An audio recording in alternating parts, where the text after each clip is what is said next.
স্বাগত ডিবিসি সংবাদে, আর আপনাদের সাথে আছি আমি সুলতানা স্বর্ণা। ডিসেম্বর থেকে বড়জোর 2-1 মাস পেছাতে পারে নির্বাচন, তবে চাইলেই ডিসেম্বরেই ভোট আয়োজন সম্ভব, এমনটাই মনে করেন বিএনপি নেতারা।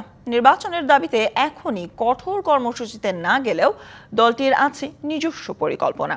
শিগগিরই সমমনা দলগুলোর সঙ্গে আলোচনা করে করণীয় ঠিক করবে বিএনপি।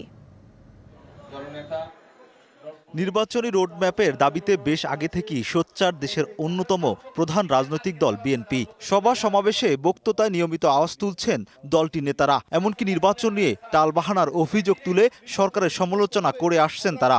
ভোট, নির্বাচন এবং ভোট প্রয়োগের কথা বললে আপনার সরকার আরো কিছু কথা সেগুলোকে বিকল্প এনে দাঁড় করছেন। সবশেষ রোডম্যাপ নিয়ে আলোচনা করতে প্রধান উপদেষ্টার সাক্ষাৎ চায় বিএনপি। এর পরিপ্রেক্ষিতে গত বুধবার প্রধান উপদেষ্টা ডক্টর মোহাম্মদ ইউনূসের সঙ্গে আলোচনার সুযোগ পায় দলটি। বৈঠকে বিএনপি ডিসেম্বরের মধ্যে নির্বাচন চাইলেও সংস্কার ইস্যু দেখিয়ে ডিসেম্বর থেকে জুনের মধ্যে ভোট আয়োজনের বার্তা দেয় প্রধান উপদেষ্টা। বৈঠক থেকে বেরিয়ে নিজেদের চরম অসন্তুষ্টির কথা জানান দলের মহাসচিব। আমরা একেবারেই সন্তুষ্ট নই, আমরা পরিষ্কার করেই বলেছি। এই পরিস্থিতিতে বিএনপির নেতারা বলছেন নির্বাচন ডিসেম্বরেই আয়োজন করা সম্ভব। চাইলে নির্বাচন ডিসেম্বরে হইতে পারে, and December is the ideal time for নির্বাচন। হ্যাঁ, পিছিয়ে গেলে তো জানাই যেতে পারে, কিন্তু ডিসেম্বরে নির্বাচন না হওয়ার কোনো কারণ নেই।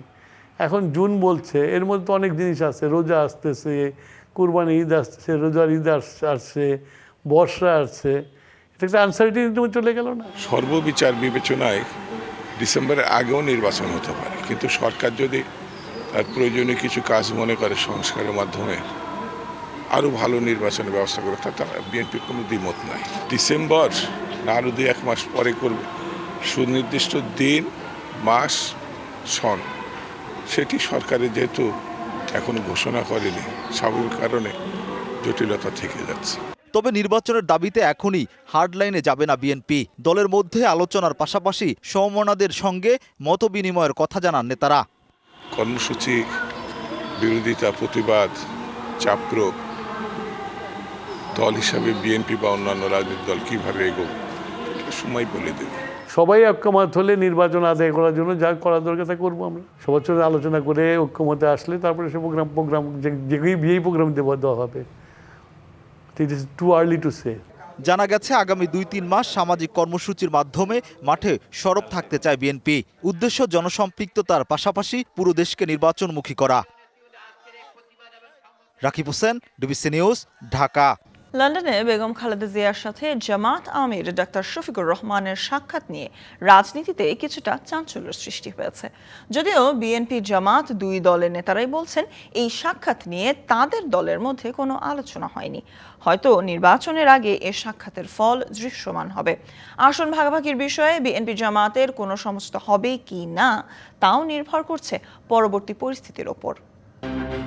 অভ্যুত্থানের মুখে আওয়ামী লীগ সরকার পতনের পর পরিবর্তিত রাজনৈতিক বাস্তবতায় বিএনপি ও জামাতের মধ্যে দূরত্ব তৈরি হয়। সময় যত গড়ায়, নির্বাচন ও সংস্কার সহ নানা ইস্যুতে দুই দলের অবস্থান সেই দূরত্ব আরও স্পষ্ট করে। তবে সম্প্রতি লন্ডনে চিকিৎসাধীন বেগম খালেদা জিয়ার সাথে সাক্ষাৎ করেন জামায়াতের আমির ডাক্তার শফিকুর রহমান। এ খবর চালু হওয়ার পর রাজনৈতিক মহলে নানা আলোচনা ও কৌতূহলের সৃষ্টি হয়েছে। আমি সেই রাজনৈতিক দলকে বলতে চাই, ইসলামপন্থী সেই রাজনৈতিক দল, যে আপনাদের ৭১-এর ভূমিকা কি ছিল? ওরা স্বাধীনতা বিরোধী বলেছিল, ওরা ৭১ বলেছিল, আপনি সে আওয়ামী স্টাইলের কথা এখন শুরু করেছেন কেন? এই সাক্ষাৎ কি বিএনপি ও জামাতের মধ্যে নতুন করে রাজনৈতিক সখ্যতা বা জোট গঠনের কোনো বার্তা? এমন প্রশ্ন ঘুরপাক খাচ্ছে রাজনীতির মাঠে। বৃহস্পতিবার রাজধানীর গুলশানের একটি হোটেলে সংবাদ সম্মেলনে জামায়াতের আমির জানান, বেগম জিয়ার সাথে রাজনৈতিক আলাপচারিতা হলেও সুনির্দিষ্ট কোনো বিষয়ে কথা হয়নি। কথা তো হয়েছে, কিন্তু আমরা সুনির্দিষ্ট কোনো বিষয়ে কথা বলি।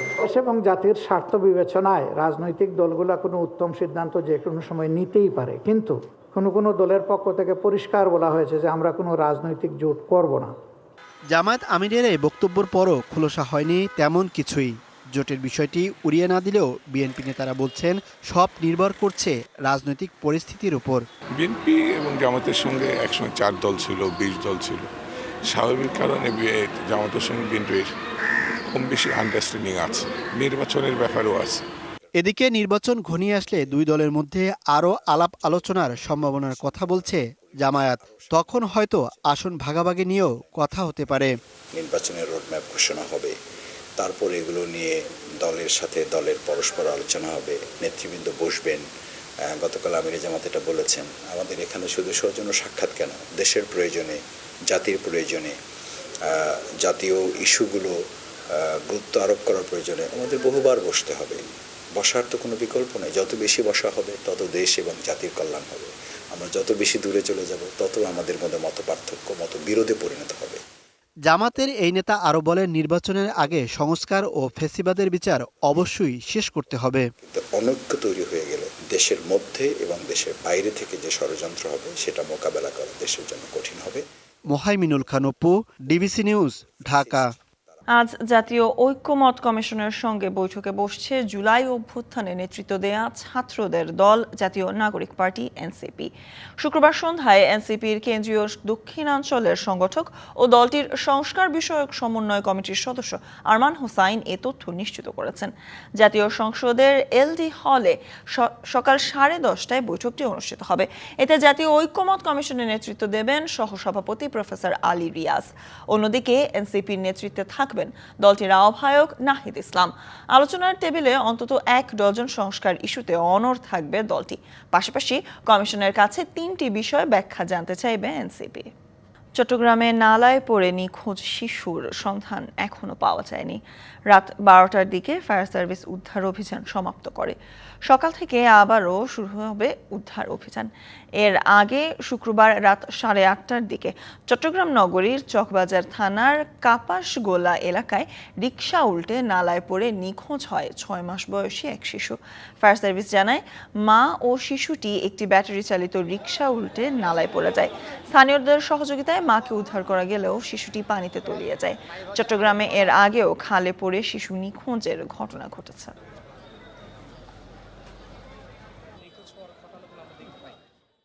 রিক্সা নিয়ে আমার বাসায় যাচ্ছিল, রিক্সা সহ আমার শাশুড়ি আর আমার সম্বন্ধীর বউ আর 6 মাসের বাচ্চা আছে, রিক্সাওয়ালা সহ পড়ে গেছে। মা শাশুড়িকে পাইছে ওইখানে চিল্লাচ্ছে, তখন এই পাইছে ওইখানে সবাই, একজন রিক্সাওয়ালা মামাকে নেমে দিয়ে আমরা রশি বেঁধে তারপর এখান থেকে উদ্ধার করছি। রাস্তা এবং নালা পানি এক সমান হয়ে গেল, তো রিক্সা ব্যালেন্স করতে পারে নাই। এখানে যে স্পিড পরিমাণ পানিগুলো আসে, এখানে নালাটার জন্য যে পরিমাণ ব্যবস্থা নেওয়া হয় সে পরিমাণ নেওয়া হয় নাই। প্রতি বছর দেশে 20 থেকে 25 হাজার মানুষ লিভারজনিত সমস্যায় মারা যান, আর প্রতি 3 জনে 1 জন ভুগছেন ফ্যাটি লিভার সমস্যায়। এই তথ্য স্বাস্থ্য অধিদপ্তরের। হেপাটাইটিস বি টিকা দেয়া, পরিমিত খাদ্যাভ্যাস ও জীবনযাপনের মাধ্যমে লিভারজনিত রোগ প্রতিরোধ সম্ভব বলে মনে করেন বিশেষজ্ঞরা। এমন অবস্থায় আজ পালিত হচ্ছে বিশ্ব লিভার দিবস। দিনটির প্রতিপাদ্য খাদ্যই পথ্য। মহাখালীর জাতীয় গ্যাস্ট্রোলিভার হাসপাতাল। এখানে শরীয়তপুর থেকে ভর্তি হতে এসেছেন এই নারী। ভুগছেন লিভার সিরোসিসে। মধ্যবিত্তের সংসারে চিকিৎসা ব্যয় মেটাতেই নাকাল পরিবার। আমার মায়ের যেই রোগটা, এটা আমি এখানে শুনছি যে এটা একটু ব্যয়বহুল। ওষুধটা বাইরে কিনতে গেলে প্রায় 1 লাখ টাকা লাগবে, 3 মাসের কোর্স। আমার দ্বারা এটা আসলে মনে হয় সম্ভব না। বাংলাদেশে লিভার ক্যান্সারের জন্য মূলত দায়ী করা হয় হেপাটাইটিস বি ভাইরাসকে। এর বাইরে hepatitis C, fatty liver, liver সিরোসিসও লিভার ক্যান্সারে আক্রান্ত হবার ঝুঁকি বাড়ায়। লিভার ক্যান্সারের ঝুঁকিতে মাঝামাঝি অবস্থানে রয়েছে Bangladesh. Hepatitis A, B, C, D, E এরকম ভাইরাস আছে, সেই ভাইরাস দ্বারা হতে পারে। লিভারে যদি অতিরিক্ত চর্বি বা ফ্যাট জমে যায়, তাহলেও এক ধরনের প্রদাহের সৃষ্টি হয়, তাকে বলা হয় স্টিয়াটো হেপাটাইটিস। 3 জনের মধ্যে 1 জন মানুষের ফ্যাটি লিভার রয়েছে। দীর্ঘদিন আক্রান্তর পরে লিভার সিরোসিস এমনকি লিভার ক্যান্সার হয়ে থাকে। আইনি জটিলতা ও প্রশিক্ষিত জনবলের অভাব সহ নানা কারণে দেশে লিভার প্রতিস্থাপনের কাজ করা যাচ্ছে না। 2010 সালে প্রথম সফল লিভার ট্রান্সপ্লান্ট করা হয়। আমি বারডেম হাসপাতালে আমরা এটা করি। সর্বমোট বাংলাদেশে 7টা লিভার ট্রান্সপ্লান্ট হয়েছে। এটা বিভিন্ন কারণে, এটা বিভিন্ন জটিলতার জন্য এটা এই প্রোগ্রামটা এগুচ্ছে না। কারণ প্রথম কারণ হচ্ছে আমাদের প্রশিক্ষিত জনবলের অভাব। চিকিৎসকরা বলছেন, পরিমিত খাদ্যাভ্যাস ও কায়িক শ্রমের মাধ্যমেই লিভারজনিত রোগ থেকে মুক্ত থাকা সম্ভব। প্রথমেই আসছে আপনার ওবেসিটিটা, দ্বিতীয় আসছে আপনি uncontrol diabetes. Tahsina Jessy, DBC news, Dhaka. Rakhine রাজ্যের বর্তমান পরিস্থিতিতে রোহিঙ্গাদের নিরাপদ প্রত্যাবাসন সম্ভব নয় বলে জানিয়েছেন জাতীয় নিরাপত্তা উপদেষ্টা এবং প্রধান উপদেষ্টার রোহিঙ্গা সমস্যা বিষয়ক high representative doctor Khalilur Rahman. শুক্রবার সন্ধ্যায় কক্সবাজার শহরের রাখাইন পল্লীতে এক আলোচনা সভা শেষে সাংবাদিকদের এই কথা জানান তিনি। বলেন, আমরা আরাকানে শান্তি এবং স্থিতি ফেরাতে সব পক্ষের সাথে কাজ করে যাচ্ছি, যাতে রোহিঙ্গারা নিরাপদে স্বদেশে ফিরে যেতে পারেন। এই প্রচেষ্টায় সরকার সফল হবে বলে আশা প্রকাশ করেন তিনি।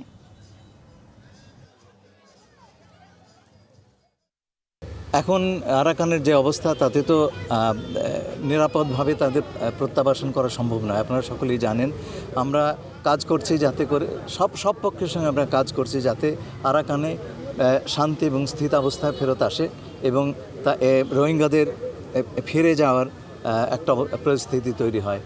গাজায় থামছেই না ইসরায়েলি বর্বরতা। স্থানীয় সময় শুক্রবার ভোর থেকে আইডিএফ এর হামলায় নিহত হয়েছেন অন্তত 64 ফিলিস্তিনি।